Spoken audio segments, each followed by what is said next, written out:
नमस्कार, स्वागत है आपका कैपिटल टीवी बिहार के खास शो अंदर की बात में और मैं हूं आपके साथ आत्मजा। बिहार में राज्यसभा की 6 सीटों पर चुनाव होने वाला है और इसको लेकर सभी पार्टियों की तरफ से अपने अपने उम्मीदवारों को टिकट दिया जा चुका है। भाजपा की तरफ से भीम सिंह और धर्मशीला गुप्ता को टिकट दिया गया है, वहीं जदयू की तरफ से संजय झा, कांग्रेस की तरफ से अखिलेश सिंह और राजद की तरफ से संजय यादव और मनोज झा को टिकट दिया गया है। अब ऐसे में जो लालू प्रसाद यादव की पार्टी राजद है उसको हमेशा से एमओआई समीकरण की तरफ से देखा जाता रहा है कि वह एमओआई समीकरण पर काम करती है, लेकिन जो राज्यसभा की सीटों का बंटवारा हुआ है उसके बाद से जो सीट दिया गया है उसके बाद से यह सवाल उठता है कि आखिर लालू प्रसाद यादव ने एम समीकरण को क्यों भुला दिया, मुस्लिमों को उन्होंने क्यों छोड़ दिया। तो आइए इन्हीं तमाम मुद्दों पर बातचीत करते हैं और आज बातचीत करने के लिए हमारे साथ स्टूडियो में मौजूद है senior journalist Saroj Singh ji. Sir, आपका बहुत बहुत स्वागत जी, बहुत धन्यवाद। सर, राज्यसभा का चुनाव होने वाला है, सीट का बंटवारा हो चुका है, टिकट दे दिया गया है, तो जो लालू प्रसाद यादव संजय यादव को टिकट दिए हैं, यादव समीकरण को तो वो कहीं ना कहीं अपने पास रख लिए हैं, लेकिन मुस्लिम को क्यों छोड़ दिए हैं?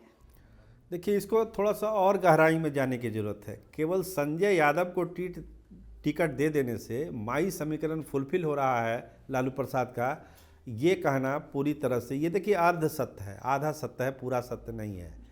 बहुत सारे ऐसे प्रत्याशी हैं बिहार में, खासकर यादवों में, जिनको उम्मीद थी कि इस बार हम राज्यसभा का टिकट देंगे, लेकिन वो टिकट उनको नहीं मिला टिकट संजय यादव को। संजय यादव कौन है? बिहार के लोग जानते हैं उनको। राजनीतिक सलाहकार हैं तेजस्वी यादव के और काफ़ी अरसे से तेजस्वी यादव को सपोर्ट करते हैं। तेजस्वी यादव उन पर भरोसा करते हैं और तेजस्वी यादव को जो सही सलाह दी जाती है उसमें बहुत बड़ी भूमिका है संजय यादव की। साथ रहते हैं, मंत्रालय में भी जब वो सरकार में थे उस समय भी उनकी मदद करते थे। तो संजय यादव और तेजस्वी यादव की बॉन्डिंग बहुत ही ज़बरदस्त है, दोनों की केमिस्ट्री भी बहुत अच्छी है। लेकिन सवाल जब चुनाव का आता है और बिहार के परिप्रेक्ष्य में जब हम लोग बात करते हैं कि क्या है बिहार में, बिहार का लोकसभा में 40 सीटें का जब दाव पे लगी हुई है और राज्यसभा के चुनाव में जब आप प्रत्याशियों की घोषणा करते हैं तो अपने माई समीकरण, जिसने आपका जिक्र किया कि जो बुनियाद है राजद की ताकत की, जो बुनियाद है उससे आप मुसलमान को अलग कर देते हैं, माई अलग हो जाता है। तो माई के अलग हो जाने से आप समझिए, जब से जातीय सर्वे बिहार में हुआ है तब से मुसलमानों में ये कहा जा रहा है कि जितनी उनकी आबादी है उस हिसाब से भागीदारी आज तक नहीं दी गई है। 18% जो आबादी क्लेम कर रहे हैं कि 18% यादवों से भी हम ज़्यादा हैं, 18% मेरी आबादी है, तो हमको भागीदारी क्यों नहीं दी जाती है? न सरकार में दी जाती है, न संगठन में दी जाती है, न सत्ता में दी जाती है, और जब नॉमिनेशन वाली बात होती है उसमें भी हमको दरकिनार कर दिया जाता है। ये तो पूरी तरह से लालू प्रसाद के हाथ में था कि किसको नॉमिनेट करना है, किसको नहीं नॉमिनेट करना है। इसके लिए तो कोई जनता की राय की ज़रूरत नहीं थी। और जब आप भागीदारी की बात करते हैं माई की, तो आपने माई की भागीदारी में मुसलमानों को अलग क्यों किया? तो ये बड़ा सवाल जो है मुसलमान खेमे से पूछा जा रहा है कि आपने इस तरह का समीकरण क्यों बनाया।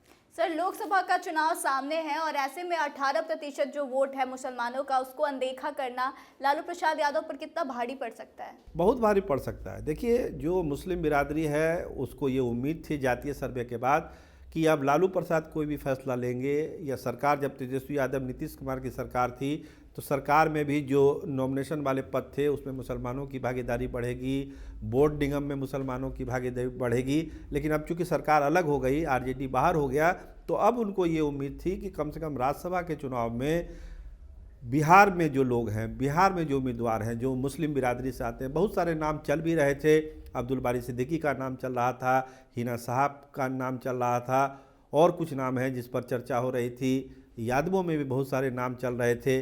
देखिए मैसेज क्या जाता है कि बिहार के यादवों को आपने दरकिनार कर दिया, जो हरियाणा से एक यादव है उनको आप बना दिया। अब क्या बॉन्डिंग है तेजस्वी यादव से, क्या केमिस्ट्री है, वो अपनी जगह पर है, लेकिन यादवों की मैसेज क्या गया, ये देखने वाली बात है। सर, लालू प्रसाद यादव राजनीति के बहुत बड़े माहिर खिलाड़ी माने जाते हैं, तो फिर ऐसी क्या वजह रही होगी कि उन्होंने अपने समीकरण को इस तरह से बिखेरने का फैसला ले लिया है?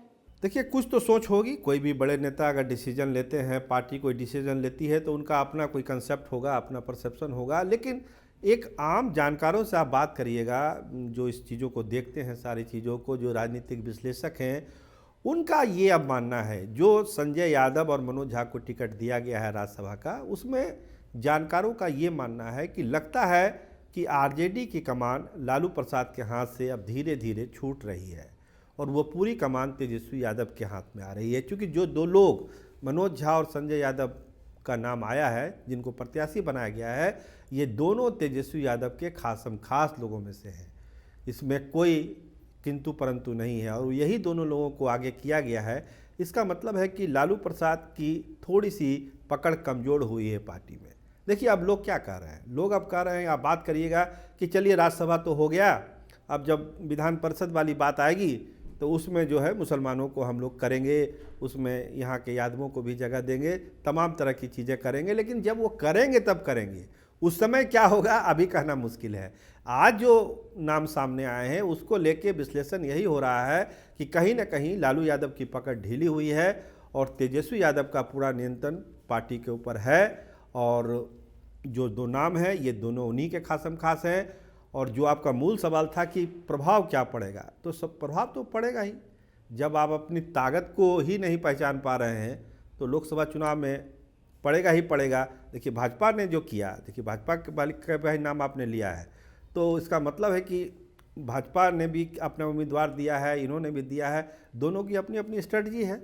सर देखा गया है कि भाजपा की तरफ से अति पिछड़ों को ही टिकट दिया गया है और जिसकी आबादी 36% है बिहार में फिलहाल, तो क्या उनके वोट बैंक को अपने तरफ करने के लिए यह समीकरण बनाया गया? एकदम एकदम एकदम आपने बहुत सही कहा कि जो अति पिछड़ा वोट है, पिछड़ा और अति पिछड़ा का, और जो 36% आबादी है अति पिछड़ों की, ईबीसी जिसको बोलते हैं, ज़्यादा भी क्लेम होता है, तो उसको एक ध्यान में रखा गया है। देखिए प्रेम कुमार को मंत्री बनाया गया, आप नंदकिशोर यादव को आपने स्पीकर बनाया, अभी जो दो नाम आए हैं डॉक्टर धर्मसिंह गुप्ता और डॉक्टर भीम सिंह, वो अति पिछड़ा दोनों समाज से दोनों आते हैं, उनको आपने ये किया। चर्चा थी कि सुशील मोदी को बनाया जाएगा, वो भी है पिछड़े समाज से ही, अति पिछड़े समाज से ही, सब चीज़ है।